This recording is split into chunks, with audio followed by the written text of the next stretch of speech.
welcome to the Thrive in 25 podcast series, shaping Brunei entrepreneurs to thrive in tomorrow's economy, where we have cross-industry conversations to keep Brunei entrepreneurs in the know when it comes to local and regional business opportunities, challenges, and insights. Farming in Brunei is a vital and evolving part of the nation's effort towards food security and economic diversification. Over recent years, Brunei has made significant strides in agriculture development, especially in rice, with exciting progress in high yield and drought resistant varieties. The future of farming here lies not just in the growing of the crops, but also in embracing sustainability, new technologies, and in innovative practices for a food secure Brunei. We've got a very special guest in the podcast. We've got Miss Ellin Chong. She's the farm director of I Am Food Brunei. Welcome. Welcome. As you mentioned, you come into the show right now. This is not your usual attire, right? I have to wear something like that most of the time to the farm. Yeah. Yeah, and I have to always have a sun hat. Mm-hmm. And I have to put on sunblock, even though we usually have sunblock. But I have to do that, because when you work into a farm, you expect The heat, sun, yes. the sun. And of course, when you walk into the greenhouse, it's in the shade, but it's still the temperature there is not as what you expect, because in Brunei it's very hot now. Mm-hmm. And where we are, KKP Tunku, it's very windy and it's very, very hot compared to other parts of Brunei. When it comes to your journey now becoming a farmer, you didn't automatically become a farmer, right? No. So I would say your journey started off as an assistant accountant first, and then you were in the office administration, because now you're also, I think, the first vice president of ASAP Brunei as well. Right, yeah. Can you share with our audience, how was that journey like for you? Actually, I find that my journey of life is very, very interesting. And of course, when I was young, I was already have this vision of like become a leader wherever I am. I will do my best. I will always very disciplined and focused. That's how I have been brought up. Yeah, my mom would say, "Oh, you are a lady. When you are a girl, you shouldn't sit like this like that. And when you serve people tea, you should serve with the proper way. Hold your teacups." I'm brought up in a family that very strict on all this Traditions. So I actually, talking about my journey, I actually can go for further study and become a doctor. But seeing my family, my moms and dads struggle, because I grew up in a farm, and trying to find every means and needs to let my brothers to go to university. So I step out of that circle, and I choose to go to vocational school, which I was rejected because my result was so good that they would not accept me into vocational school. I supposed to go to, with that time we call Form 6, and then for there I go to university. Then what I did is that my sister and I have to go and meet the director of education, and have to write a letter saying that it is my own will, nobody forced me, that I choose to go to vocational school. Otherwise, I won't be accepted. So from there, I choose to take up secretarial and then bookkeeping, and I never stop from there. After I achieve that, I also take distance learning on accounting. Oh, wow, That's that's how I landed into a Japanese company, where I was entrusted to become, to take care of the accounts. And from there, I excel. And I was treated very well and paid very well. And I have a vision that I cannot stay there. Even though I was given a role as a assistant accountant, I don't mind to make coffee and tea. I don't mind, and I will blend in very well with everyone. So my senior was not very happy because he said, "Oh, because of your pretty face, you get promoted very quickly." It's not, because when I finish anything that I have to do, I will ask for more. Yeah. So from there, I was introduced to an mechanical and engineering company, also a Japanese company. Then after that, in between, I have my two children. I have my own family. So I never stopped there because my hubby, although he's a consultant, he knows that I can never stay at home. Yeah, I'm you not need that to be. type. Yeah. I'm always very, if Similar. I cannot. If I stay at home one day, the whole house furniture will be moved and rearranged. So is that, and I'm very, I want everything to be perfect. I want everything to be done in a way that if you take the things there, you put it back, so that I was taught like that when I was young. So from there, I went to work with, I was accepted to work as a office manager in a big Australian company. So, and that time I already kind of like have two children, and they're all very young aged. And I know that working in a construction company, you have to spend more time than working in the office. Yeah. But I never stopped that. So I try to adapt and take out all the challenges. And I was actually one of the board of directors there. Oh, wow. You see? And they entrust me to doing the cash flow, the everything, and then forecast meeting important clients, get the project, and we did very well. At that time when I was with them, we only have about 5 trucks, and after I left, they have more than 100 trucks. Wow. And fleet, they have more than 100 fleets, and they have 4 vacuum plants. Wow. So, and because being a lady, there is a time when there is like the economy is not good. Yeah, downtime. So downtime, so they have to force the company to sort of go through retrenchment. Really? So they give me offer to be in that category. So I took it because I know that I'm a lady. I have my husband, Yeah. so I need not have to be the breadwinner. Let others, who is a man, to be Focus there. on what he does, yeah. Yeah. So from there, I move on. I have a very golden handshake with my Australian company. So then I decided to do something on my own. Then before that, I was also sort of like asked to help in a real estate company, and they have many properties. And then I said, okay, I will come in and help you. So I didn't stay there for long because that time in 2009, my father-in-law passed away. Before he passed away, he took my hand and said, I want you to do something you like. Don't work for people anymore.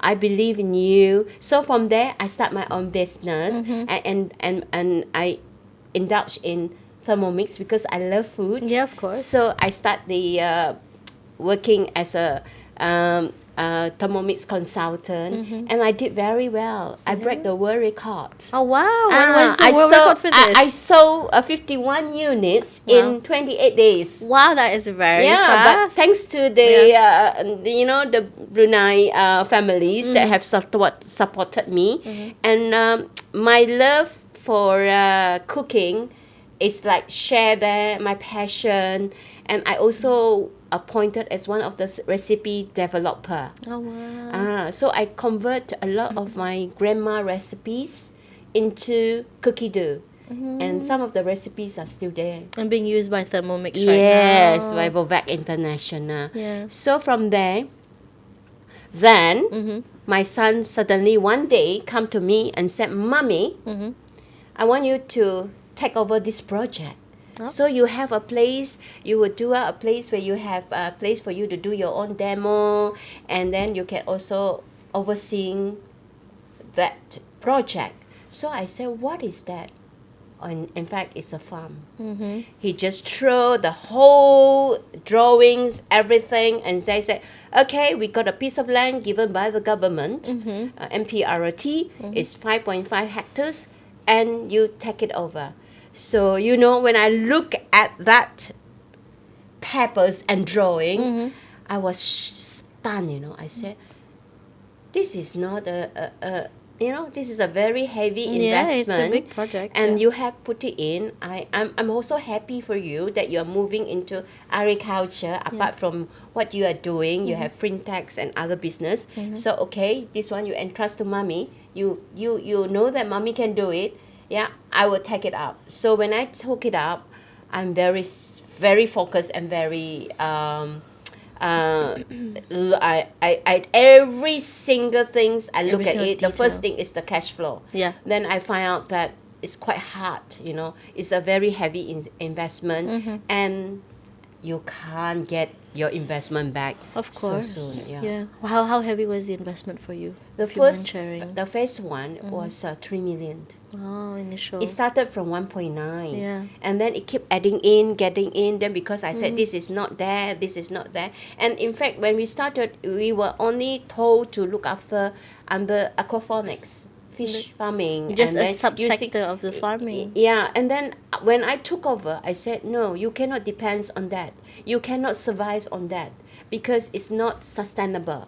So we have to explore and reach out to other system, which now we're using is soilless precision farming. That is fertigation, using with the app of IoT, Internet of Things. Yeah. That's why our farm we have very limited or so-called farmers.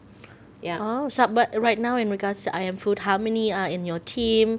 What is the current crops that you are producing? Can you share with the audience? Yeah, because when we were given that piece of land, we have KPI given by the ministry, and we are supposed to grow melons and leafy vegetables, premium producers. So we stick to that. So we go around and we plant.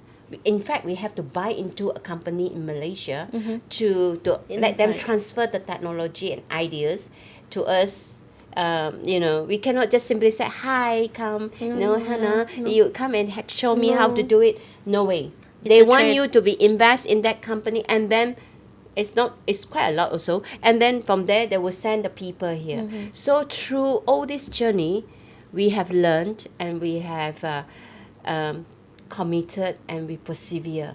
Yeah. So we look at golden melons.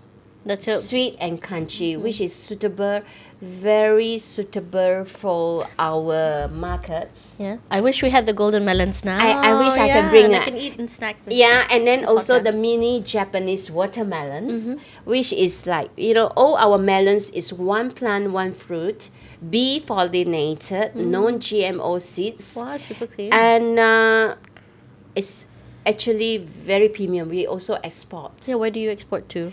Singapore, and we have given sample to UAE, and in fact the Philippines they want it, but however there is some formalities has to be done between our government and their government.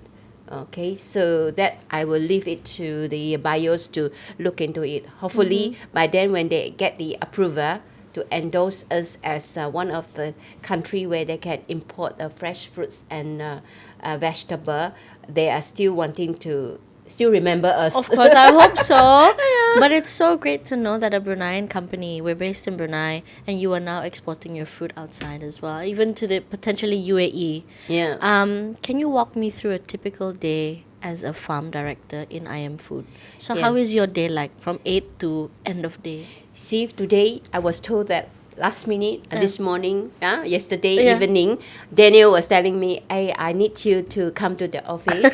I said, Daniel. okay. I said, okay. I will need to do a podcasting with you. Hannah want to do a podcasting with you. I said, fine. Yeah. You send me the questionnaire so I don't have the brain freeze, Yeah, of course, of syndrome, course. because sometimes like you ask, no. So I continued because after we spoke, in between I have a lot of things to do. So this morning I woke up okay, I tell myself, usually if I have appointments, I love to sleep, Wow. So if I have appointments, I have to set my alarm, Yeah, oh. For the last few days, it's the alarm that waking me up, not my... Not your natural self to wake No, up. not my biological clock. Yeah. So this morning, my hubby said, he sort of like kissed me, good morning, and it's already 7:30. Huh? I said, huh? No. So I just, okay, get myself up. And the first thing, I check my phone because as a farmer, we have a system that we use Telegram. What is going on, it's recorded there, and what is the order, the commitments, and then my team, in case they will overlook something, and we have Iron Food has been endorsed as the Brunei tourism providers, one of the It's Brunei a venue as well that Yes, people go and visit. because we have the facilities, and also we as a farmer, you do not want to encourage too many visitors, because our plants will be affected. They don't like us. Wow. Even our bees, Wow. they disappear if we wow. keep coming to them because of us. And even our farm, if you've been to our farm, you will see that the one very near to every person passing by, they are not happy. They are very sad. They are stunned. Then the one at the end is tall and handsome. Yeah, because nobody is there to Yeah, bother them. because they don't like us. So it's also, that's how we can understand nature. That's how I learn about nature. So I always tell them that, let me check my schedule. It's not that we don't want to accept visitors, and we have to be very selective. Very selective. And if you want us to share how to become a farmer, you have to be committed, and we will walk you through. We will share with you even 2 hours. It seems like not enough. So I have to check my daily Schedule, phone, my of course, of course. yeah, my schedule, and I have to answer them Yeah. before I get myself ready. Yeah. So I make sure that I have a very healthy breakfast. Yeah, of course. Because and then and after that, I make sure that I don't miss my meetings. Of course, my yeah. schedules. So many and that's it. After here, I will have to rush to the farm, although it's Friday, Yeah. and I have to make sure that I have to do QC check. Yeah, quality control. Yeah, quality of course. control, and on the what is going to be produced, and also go through the planting schedule.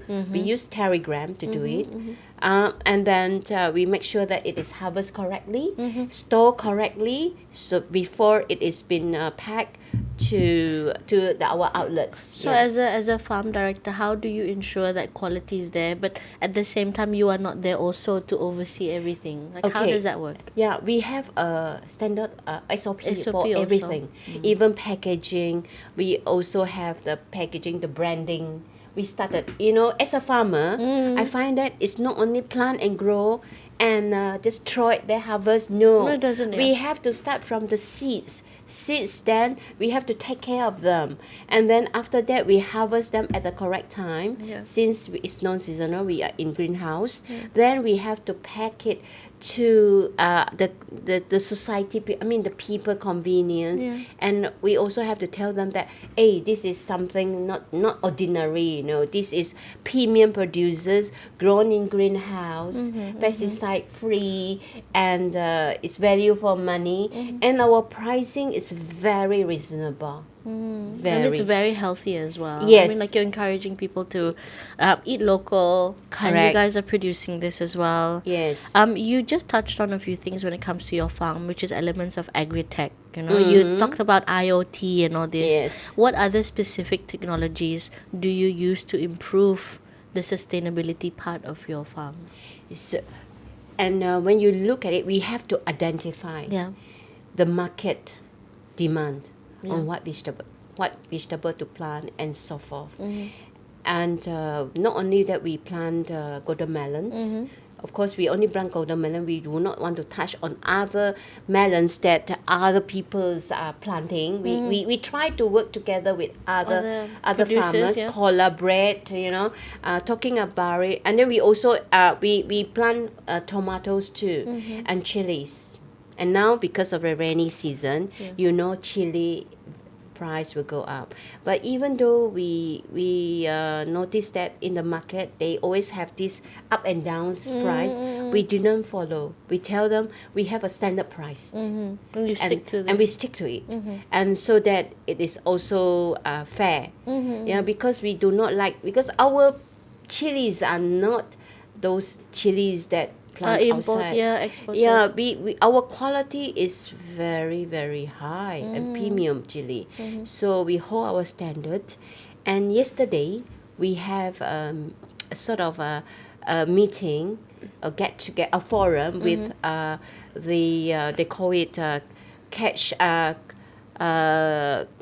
crops matching, and with hosted by the Farmer Association, and Iron Food was nominated at one of the sort of key farmers to contribute and to talk about it, and it is very, very fun, and I call it fun, and also very good networking. Of course, and it's nice to know that you've set the standard when it comes to farming in Brunei. So the Farmer Association, how many members are there? I have no idea because I just joined. Yeah. So I know that the secretary is Haja Rosita, and she's very, very committed, and she get me always update on what to do.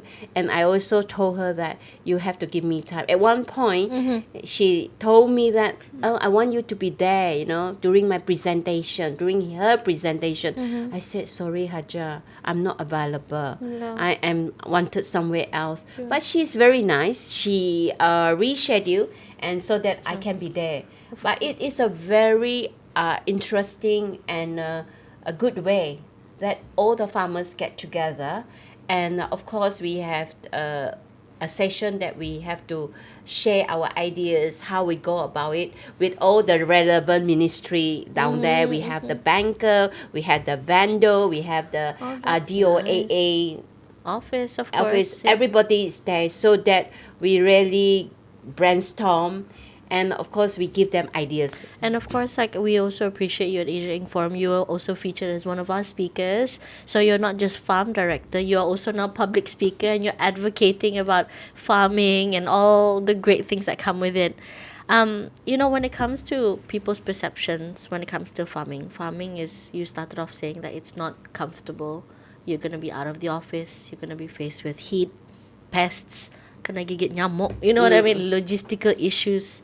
What's been one of the biggest and toughest challenges so far that you've had to face? I have to study the market. Yeah.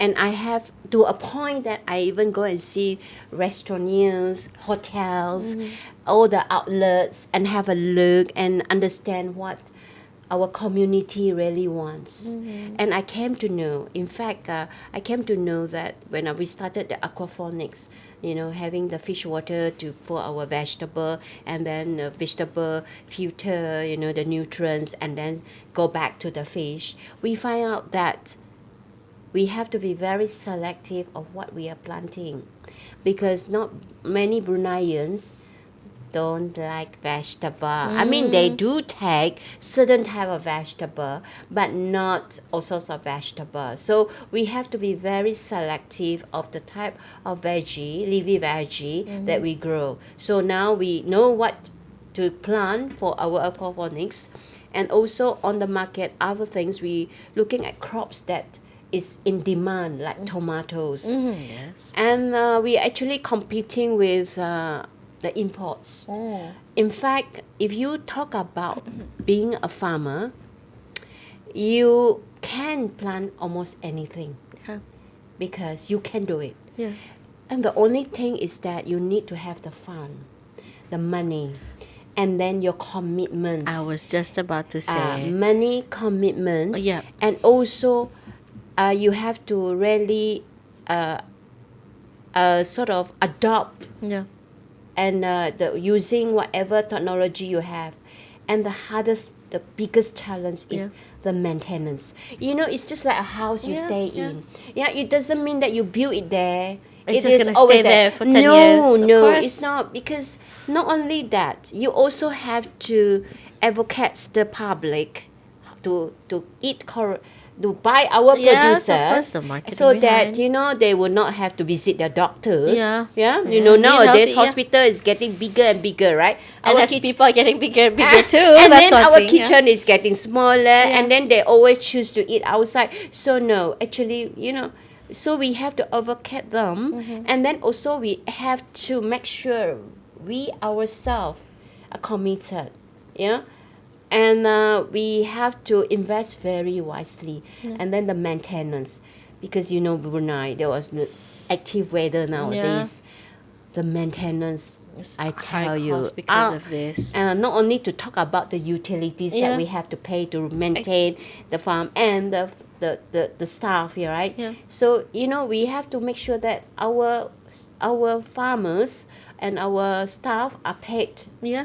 on time, without delay. Nothing. And of course, to them, it's very hard work. You work in a farm, Yeah. it's different. it's actually 24/7. 24 hours for you. When it comes to the type of support that you need right now, either financial, technical, or educational, what is the one that would make meaningful difference to you as a farmer? As a farmer, you need to make sure that you have the financial support. Yeah, Okay, number one. financial support, and also you also need the community, the people, to buy your producers what you're planting, because it will be very sad to see your things grown nicely and being thrown away and not being consumed. Yeah. If it's not confused, it's not nothing, like it's worse than anything, and it is a sin. So the greatest challenge that I would say is that we just have to believe in what we are doing. Yeah. Okay, if you are involving in farming, you just know that this is a good thing. You put back to the community, and although you will not See immediate see returns. immediate return, but in the long term, it will. But did you see your returns as well after? At the moment, what I say, I'm very happy that more and more people are buying our producers, That's an indication. Of coming course. to our farm, wanting to learn from us, and because we are actually setting a model farm, for people of Brunei. And you talk about agri-tech, we have it there. It's not like just only talk, Yeah, drawings in no. your, nowadays Yeah. people can use AI, IG to create something like, wow, my farm is like that. Yeah. No. But if you were to, what I'm saying, I'm sharing with you, when you walk into a farm, you see everything there. It's there for you to see and to witness. That is very, very important. Yeah. I missed the trip the other day, but I saw some photos. I think our team, Daniel and Malik, had such a great time, and I think I missed it. I should You get should a come farm to our visit. farm. You should have a farm need. tour. Yeah. I'll probably bring my kids as well. Yeah. When it comes to other smaller matters, and I think this is also being very specific. So there's also things like rising costs of things like seeds, fertilizer, and machinery. You touched on it just now when it comes to maintenance. What specific financial strains you think the young startup farmers are currently like going through?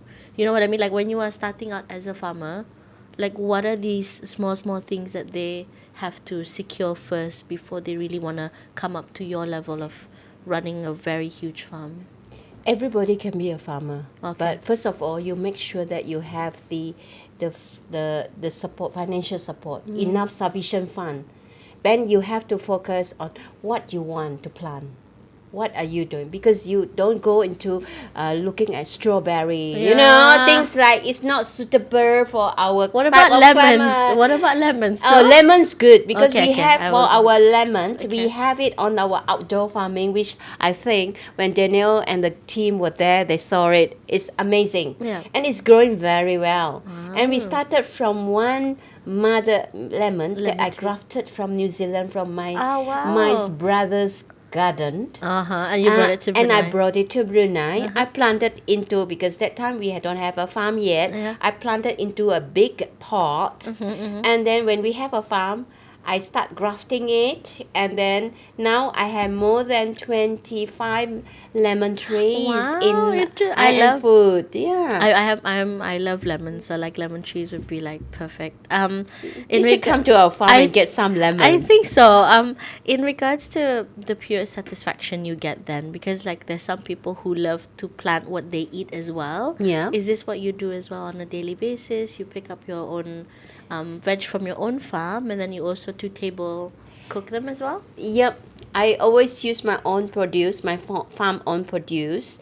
So what we do is that, when sometime we have a lot of very huge harvest, and then the demand is not there, so I convert into products like grandma chili sauce, achars, You also make your own cordel, jams. I like achar. Okay, wow. It's There's many. It's using all with there. the aid of Thermomix. Oh, wow. And these are all being sold Available at our farm. Why we put it Okay. in our farm in proper chiller and Yeah. control temperature? It's because there is no additive, no preservative, no coloring. So it has to be kept in a controlled environment. You can't just put it out there because Yeah. it's also all delicious food as well. And So we I'm also dry some of our producers like dry chilies, dry chilies as well. peppercorn.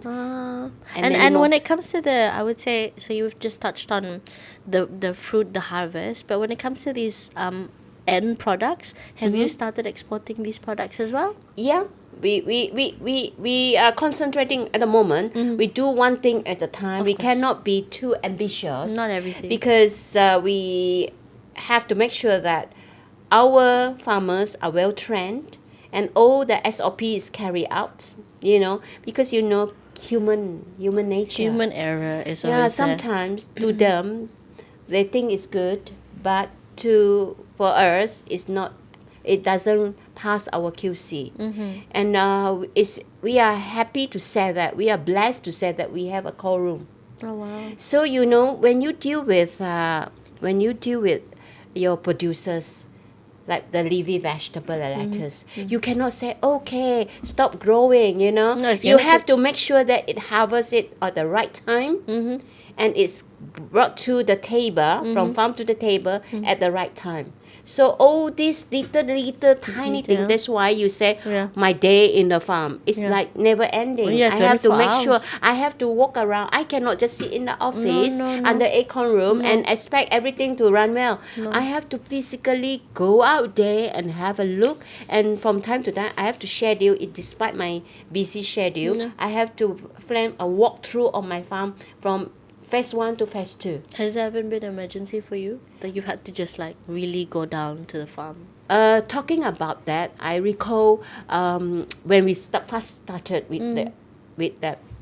We plant, chili padi, and chili padi is so hard to be picked. And then I went there and I asked my team, have you harvested chili? He said, Sudah. Already. Then I walked through with my husband after 5. Still there. And then, why so many red hanging on the tree? So, apparently what happened is that, you tell them that when you want to harvest, you have to kneel down, bend down, you have to pluck from Really the take bottom. it, They only pluck the top and the bottom was not still even much. harvest. So in the end, we have to do it ourselves. Because at our farm we have proper lightings, so we have to switch on the lightings. Take everything. I have to get everybody from the house to there, and I have to do it. And for me, I'm very fast. Yeah. And my poor husband, it took him more than 2 hours to harvest one chili padi from one tree. And I have already covered so many rows. So you see, talking about that, not everybody can be a farm hands. Yeah.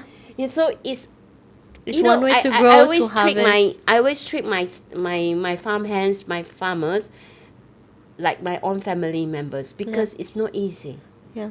It might be easy to me, but it's not easy to them. For others, But I have to assume that they can do it. They can do it, and then I keep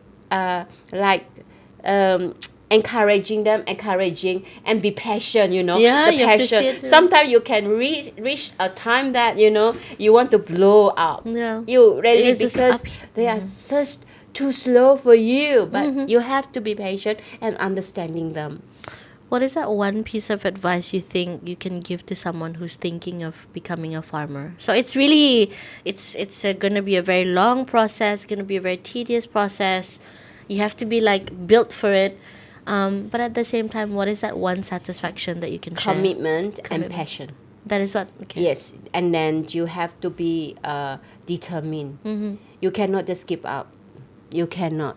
You will see your return, or when you will see when your plants or what you are your planting blossom, Yeah. and when you are harvesting them, and then you have to tell them thank you very much. You have to thank.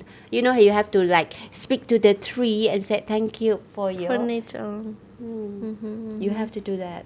Yeah. One last one. There's so many questions. I think a lot of people also would love to ask. But if you can dream very big, what impact do you want to see I Am Food bring to Brunei's food future? Okay, we want to make sure that Iron Food is the model farm.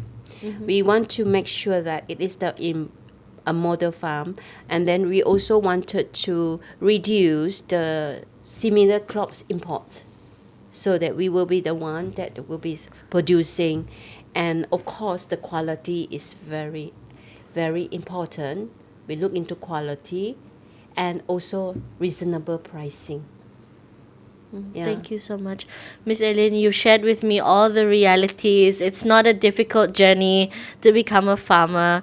Thank you so much, Miss Ellin, for all your insights. Actually, there are more. There's many so things much more. to talk But about. next one, I have to go to the farm. Yes, you right? come to the farm, and then I will show you more.